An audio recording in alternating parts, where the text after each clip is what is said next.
Thank you. Thank you.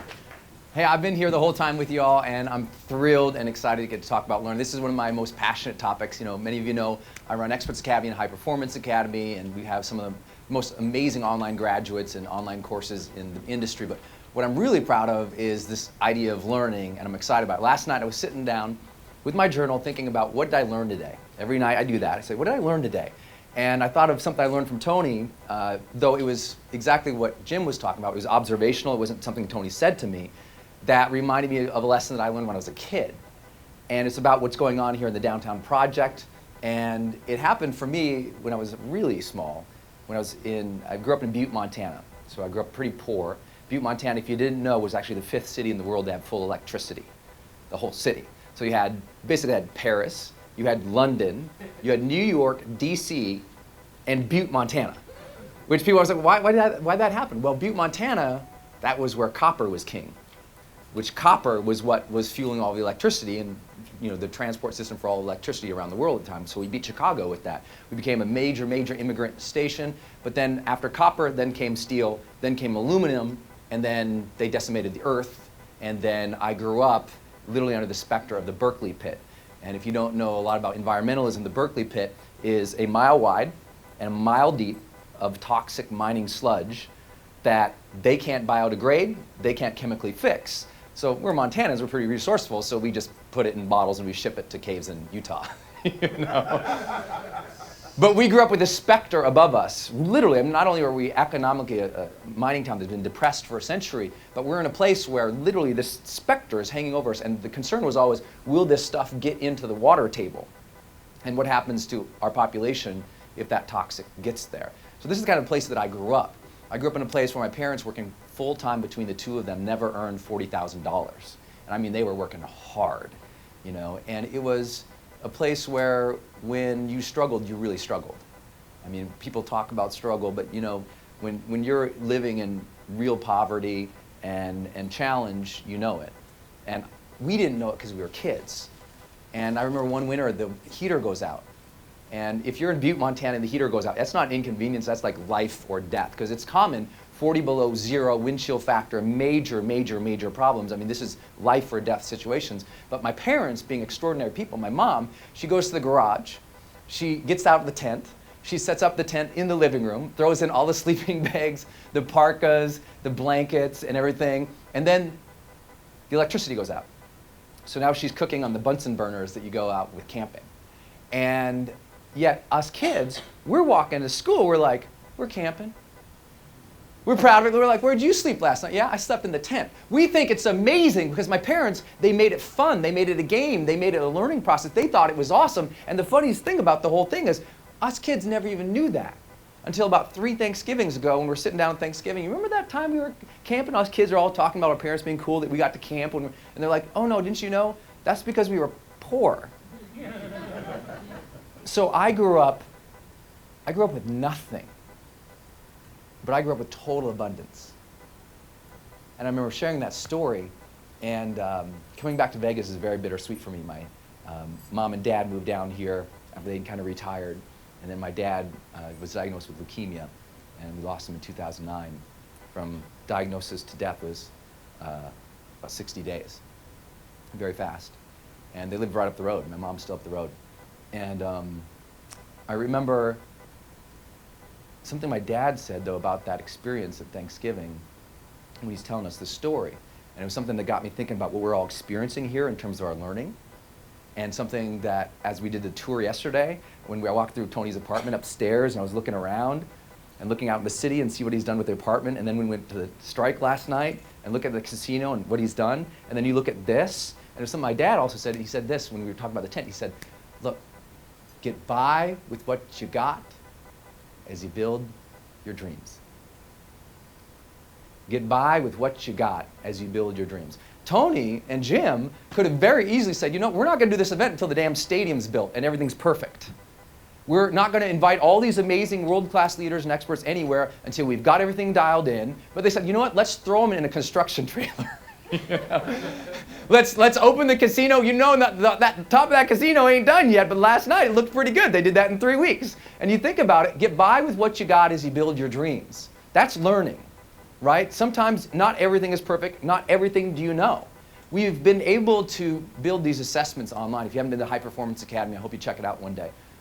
That we can basically prove that one of your 10 human drives that actually activate you, make you feel alive, energized, productive, fulfilled in your life. One of the human drives, one of the most important human drives, is the drive for competence.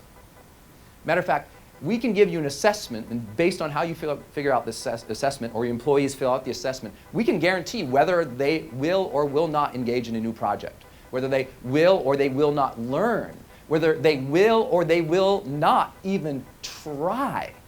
Because the human mind is so wired for the drive for competence that if we don't think we are competent at something or will be competent at it or have support in our journey to become competent at it, we won't try.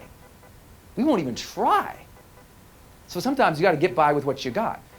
Unsuccessful people, in my opinion, unsuccessful people versus successful people, it's really hard to say this, but when you think about the way that they learn, often unsuccessful people, they'll see somebody and they'll say, oh, well, sure, she can do it. Sure, he can do it.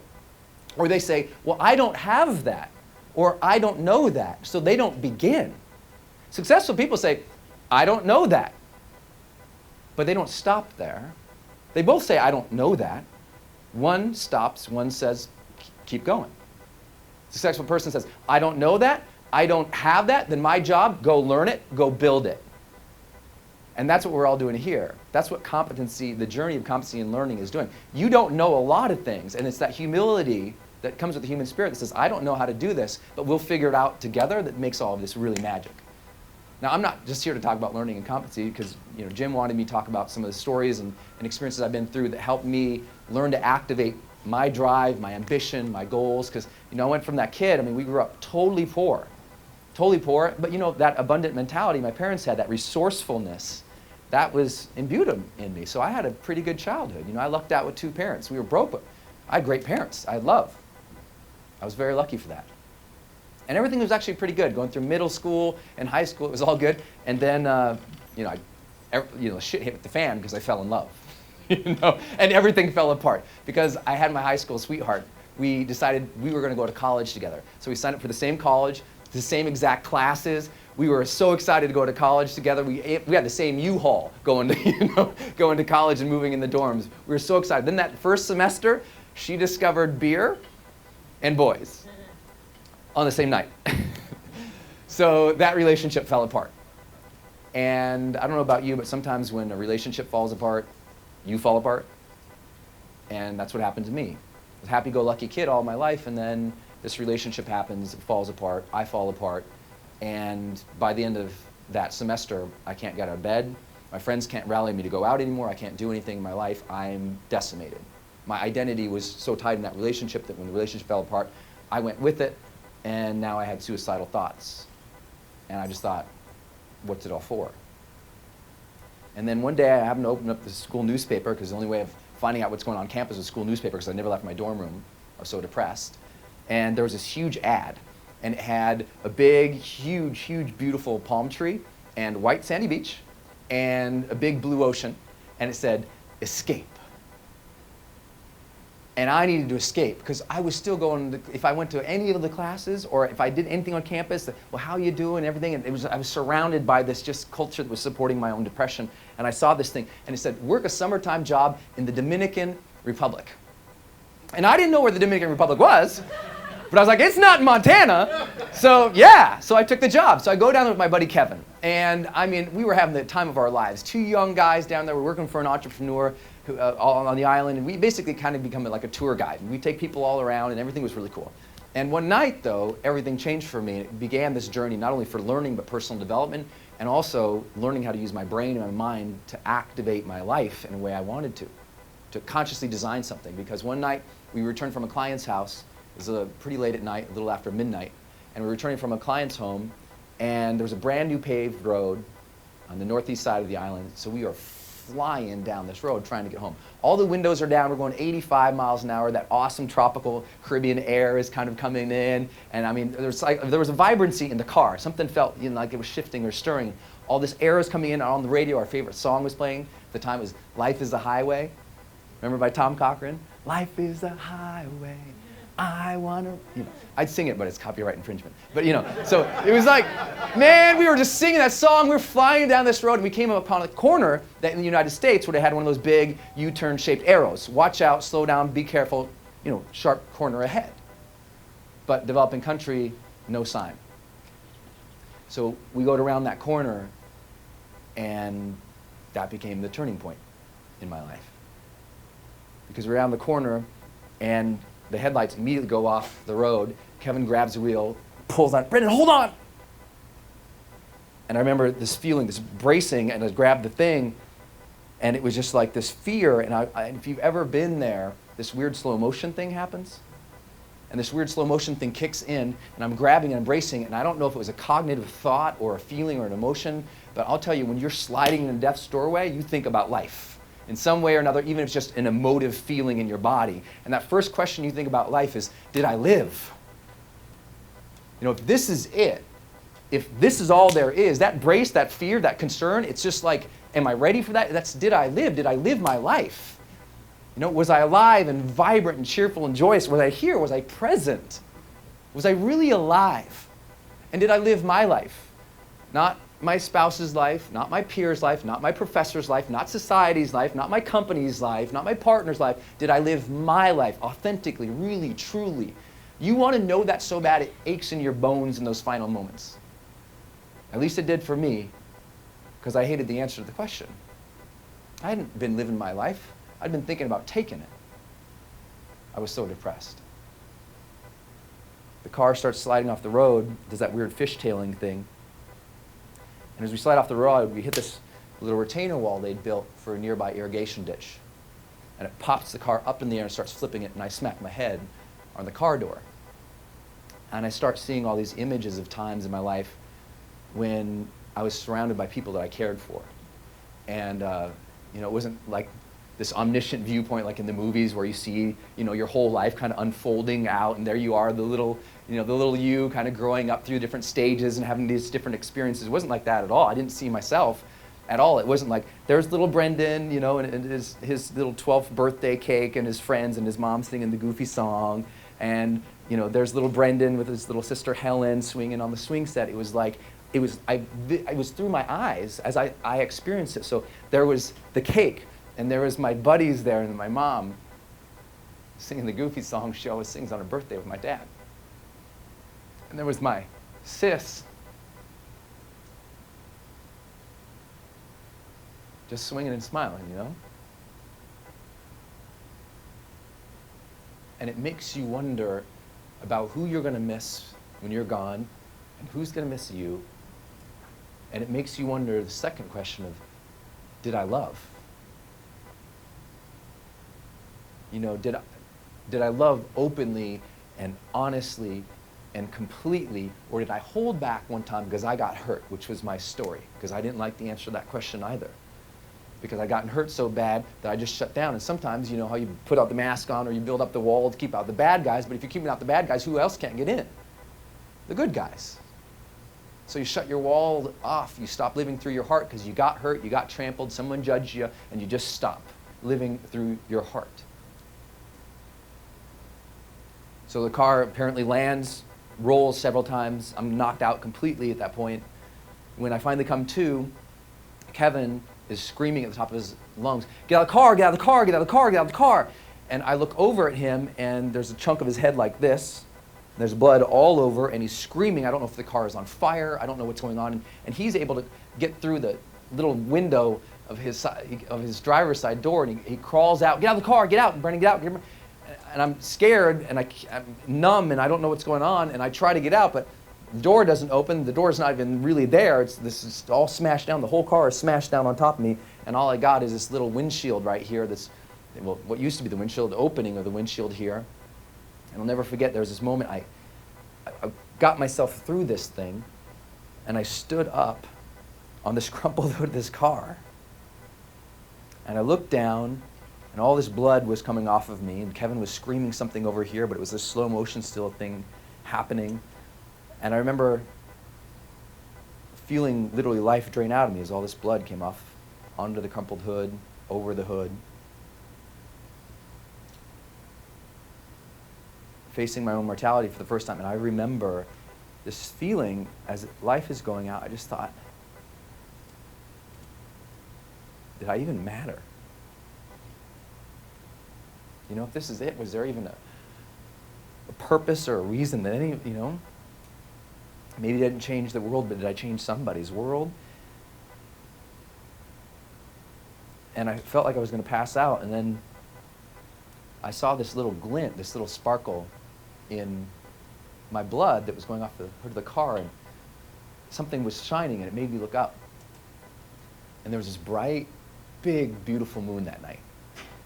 You know, one of those moons is so big, you don't know why it's so big, and the blueness of it was sort of emanating in the darkness of the sky, and I looked up at it, and if the sphere had shot down, this faith came back up, because I felt this connection, I felt this something amazing, and I felt like in that moment, just like I was here.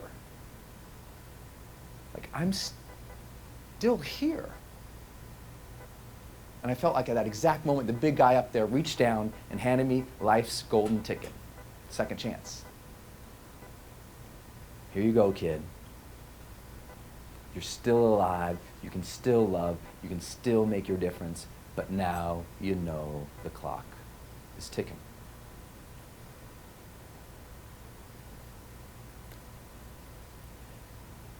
And I remember getting that ticket. That sort of like blessing, that second chance, that feeling that I was so lucky to still be alive and get to live my life. And I remember getting that ticket and I thought, I will earn this. You know? I will earn this chance. And somehow, you know, miraculously, Kevin and I survived this accident. Broken bones, lots of blood, totally alive. We both walk away, we're both fine. And I get back to school, and I'm trying to go through this experience and take it all in. And when I was in the hospital, I'm thinking these questions that were coming up for me. It's like, did I live, and did I love, and did I matter? And I'm just meditating and thinking about these questions. Did I live, and did I love, and did I matter? I'm like, wow, those are the questions that I'm going to ask at the end of my life? And instead of being weird about it, it became one of the most inspiring things of my life, because the questions you're asking yourself every single day creates your life. And I just thought, well, if that's true, then what are the questions we're asking ourselves? And if these are my questions, if I'm going to ask, did I live, and did I love, and did I matter? Well, next time I'm going to ask those questions, I'm going to live my life so that I'm so happy with the answers at the end. That's how I'm going to live my life. So that next time, yeah, I lived, and I loved, and I mattered, and that's every day. So every night now, this is 17 years ago, 17 years, every night I sit down and I ask myself, did I live today? Did I love today? Did I matter today? And look, I'm not a motivational hype guy at all, but I will tell you, I don't always say yes to all those questions, but the nights that I say yes to all of them, those are the nights I sleep the best.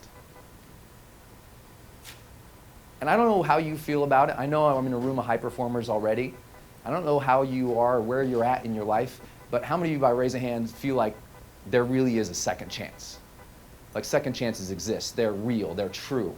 Well, I don't even just feel that there's just a second chance. I feel like every day is the second chance. There's not two as in second. There's perennial. There's infinity of second chances. We all get to, I think the greatest blessing in life, I think what life's golden ticket ultimately is our gift and ability to choose every single day and moment. Who are we? Who are we going to be? How will we show up? How will we interact with the world? What will we chase? What will we go for? How will we serve? We get to choose that. Choice is life's golden ticket.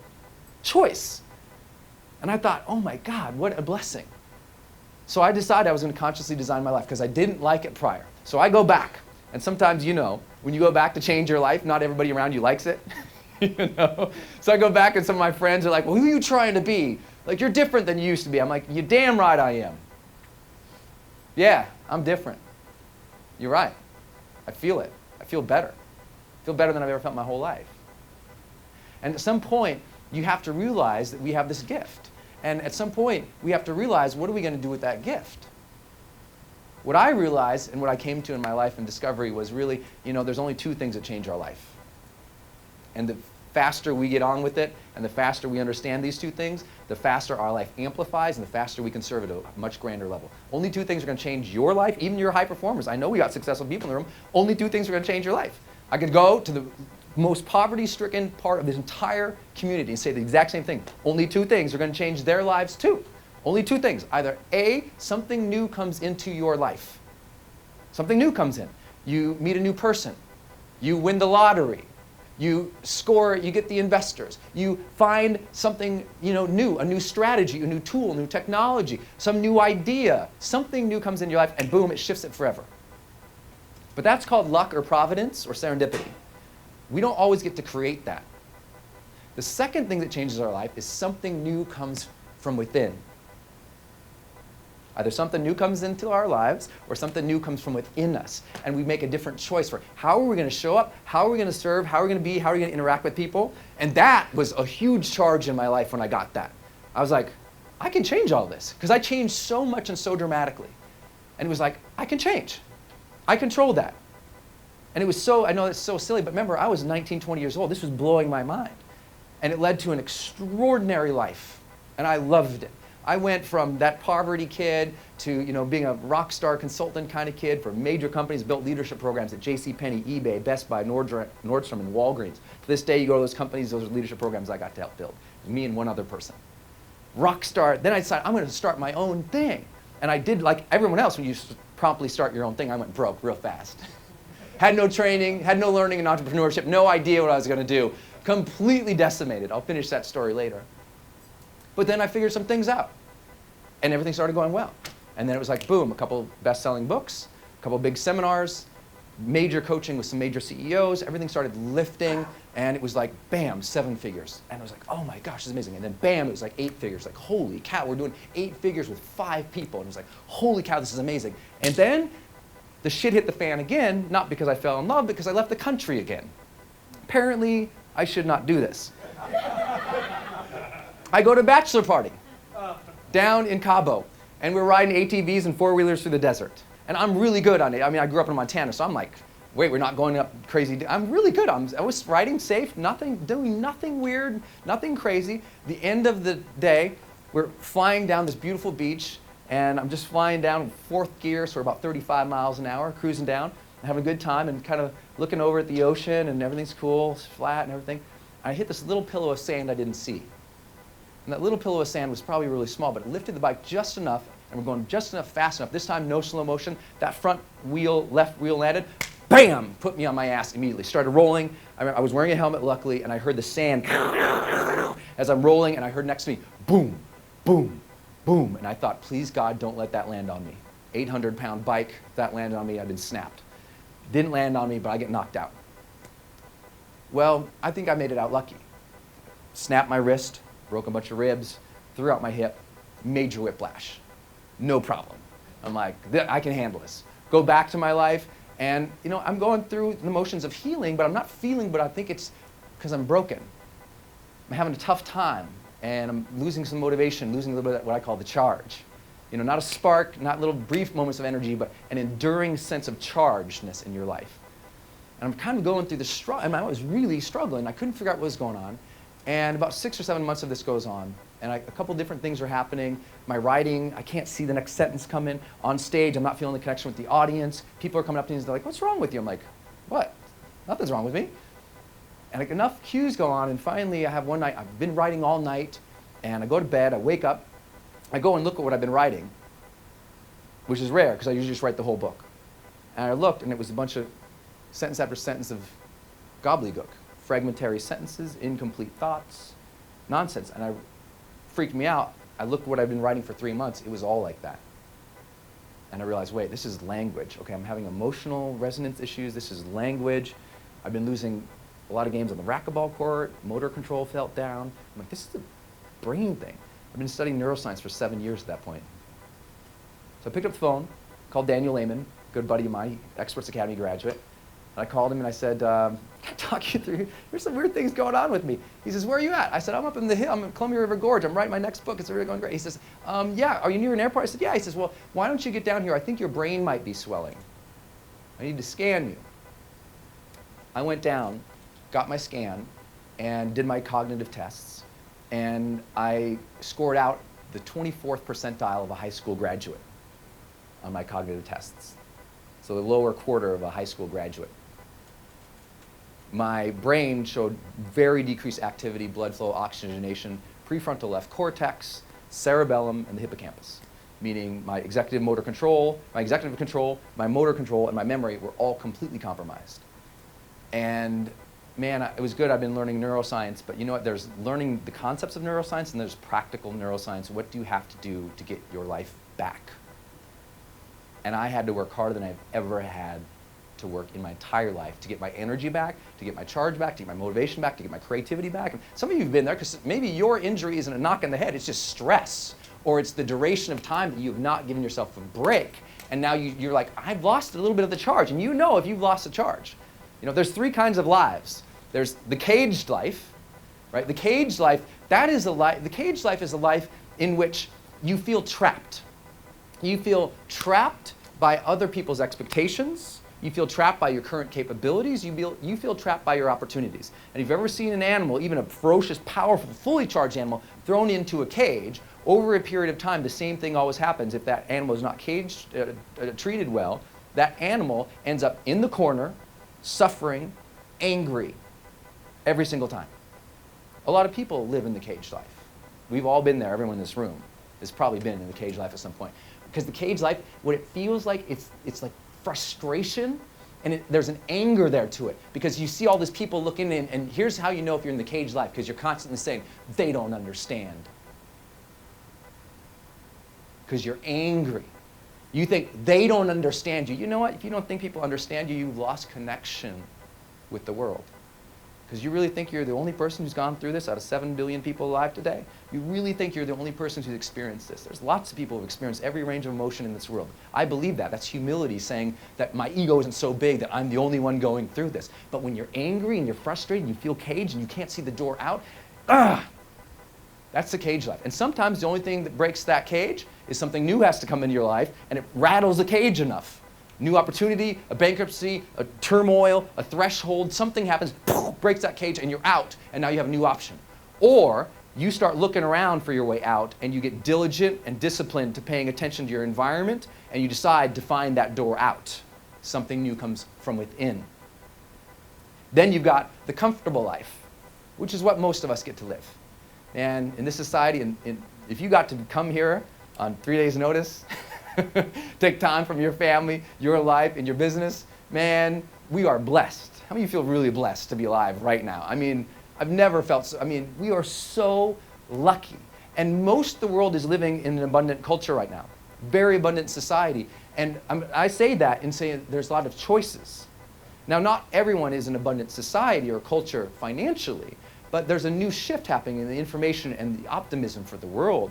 And what ends up happening, though, in the comfortable life, the comfortable life is great. You worked for it. You got out of the cage. You've developed some security, some certainty, some sureness about what your life is going to be like. Things are more comfortable, psychologically, but also often with the things around you physically. Nicer houses, nicer cars, good paying job. Everything is going great. The comfortable life is great until, because the human spirit can't be slowed down. And the human spirit, you know what? The comfortable life, sometimes you get deep skills there, but sometimes deep skills lead to deep ruts. Because you stop learning. And there's a human drive. There's a lot of human drives. If you haven't read my book called The Charge, it's called Activating the 10 Human Drives That Make You Feel Alive. And these are psychologically unbreakable. These are the only 10 human drives that are controlling everything you think, feel, and do. Try and bust it. I've sent it to 100 of the best psychologists in the world. We can't bust it. We haven't found an 11th, and we haven't found a 9th. We haven't been able to condense them. There's 10. I don't know why there's 10. Lucky. There's 10. And one of your 10 human drives is the drive for challenge. The drive for creative expression is also there. The drive for contribution and consciousness. And these things don't always resonate well in what's comfortable. And so the human spirit knows. There's the charged life. And the charged life isn't where it's like peak performance stuff. No, because you know what? Peak has a value on the other side. The charged life is heightened and sustained levels of 3 things specifically. 1, energy. There's more energy in the charged life because there's more passion, there's more zeal, there's more excitement. 2, engagement. Let me give you 7 years of research in neuroscience. I've interviewed everybody, and I'm blessed to know most of that community. Let me tell you one thing. Only one thing makes you happy. Delivering happiness for me would have been one word. I couldn't have written it as good as these guys did, but it's one word. And it's irrefutable at this point, because now we can prove it. In 2004, we proved neuroplasticity. We had the ability now to scan and look into brains both in oxidation and in hormone release. Brand new, right? Most of what we knew before 2004 in psychology was presumption. It's not that it was not that it wasn't accurate, but we couldn't prove it. We couldn't see in the brain. Now we can see in the brain one thing releases dopamine, vasopressin, oxytocin, and the hormones and molecules to be more accurate in your brainstem in the areas that light you up and make you feel elated, satisfied, happy, joyous. Anyone know what the word is? Only one word. Without this word, those don't happen.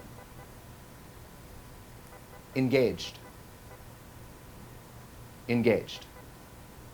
Now, people figured this out before neuroscience proved it. If you ever read Mihaly Csikszentmihalyi's book, Flow, Flow is just about being fully engaged in the moment. Buddhism and spirituality and most Eastern traditions, it's all about being fully engaged in the now, in the moment, in the here and now. Being present with that brings joy, brings release, brings peace, right? That's where that comes from, that engagement. If your life is not zapping on all fire, I mean, if you're not flying right now, trust me, it's because of a lack of engagement to something that you care about, to something you want to accomplish, to a person in your life, or to yourself. Get more engagement, get more happiness. It's a very simple equation in life. And the charged life has a lot more energy, it has more engagement, but it has one unique thing too that makes it fully charged, that keeps it there.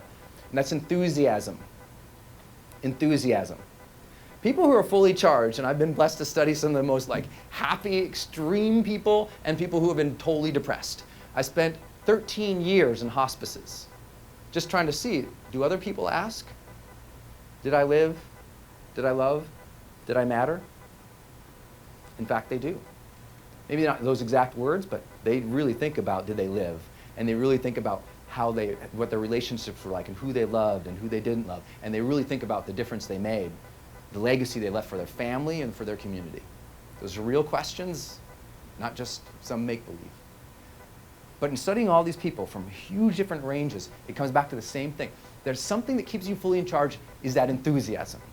When there's no connection to the future that is tied to your passions or something that you can contribute to, in the human drive conversation, that's creative expression and contribution. Right? If there is no, and now add one of the other elements, there's a baseline drives, there's forward drives. The forward drives are change, challenge, creative expression, contribution, and consciousness. There's a YouTube video of me talking about these things if you want to check it out sometime. Okay? Very simple.